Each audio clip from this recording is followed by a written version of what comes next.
И этот вопрос как бы я тоже возьму, ну, как бы буду озвучивать его.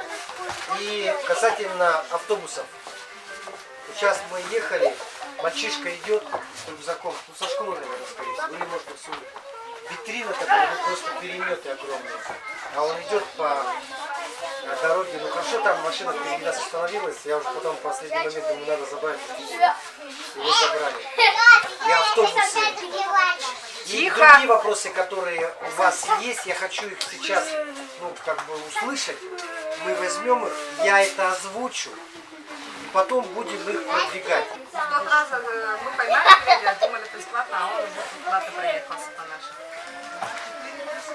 И это мы оплатили. Оплатили только мы, соседи сбрасывались.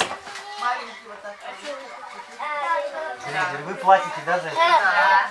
А что делать? Выходить, заезжать, надо. Ну я сейчас еще поеду по внутриквартальной, посмотрю. Вот эта проблема у нас длиной в 11 лет. Вроде бы Вот список этот грейдер. какие улицы надо проехать. А в итоге это только главное. И то не все улицы. Только вот по центру получается. Вот вы возите. Вот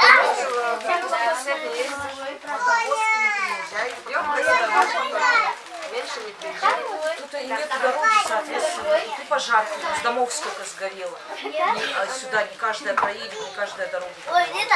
И скорую не вызовешь, заметет и так далее. Вот у нас беременные рожают тут на севере, что-то не творится. Тут по поводу школьных автобусов. В общем, сошлось все к тому, что, говорят, пишите заявление в школе, и будет приезжать со школы школьный автобус, и вас забирать.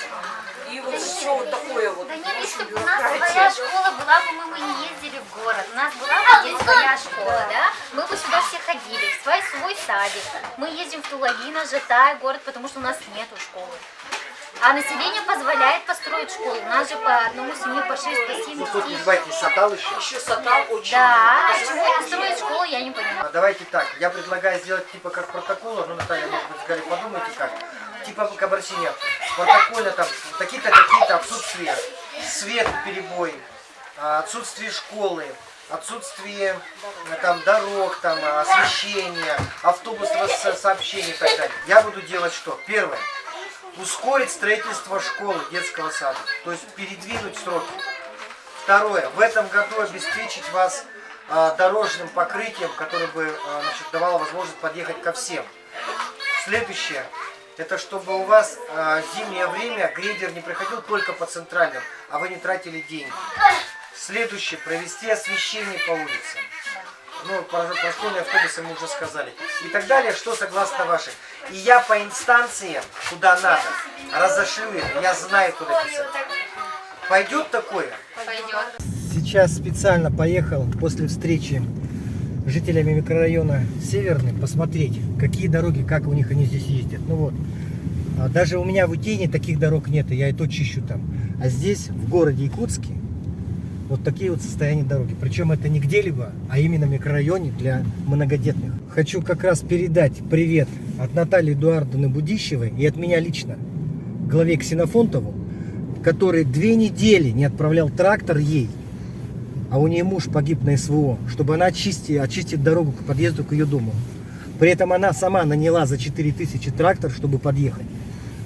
Вот этот вопрос надо очень поставить жестко перед руководством города Якутска. Почему главы не исполняют поручения главы республики, городские власти, в обеспечении нормальных условий проживания тех, кто сегодня находится в СВО.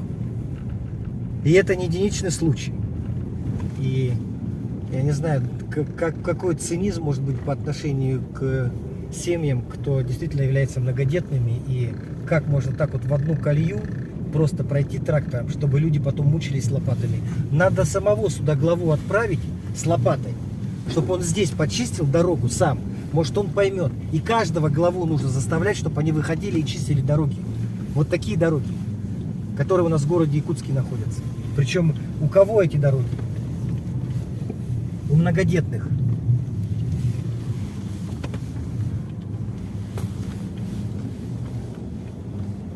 Пешочком пусть походят несколько километров отсюда в ветер утром рано, когда на улице за 20 градусов мороза, еще с ветром, на остановку в район Сырдаха. Может, они тогда начнут понимать, что это такое, через себя. И только сейчас, вот в те дома на Северном, были подведены в феврале месяце газ. Люди до февраля все лютые морозы топились дровами. Вообще совесть есть или нет? Один год вы заморозили трассу, которую уложили, водой залило, без халатности. Кстати, за это еще не ответили. И в этом году всю зиму людей мучили, частями подключали стояки, где можно было подвести, видать, в легкое, что было самое простое сделать. А где самые тяжелые участки, только в феврале месяце подключили. Люди всю зиму мучились, в валенках дома ходили, вот сейчас жаловались родители детей многодетных из-за того, что они всю зиму ходили, дети в валенках.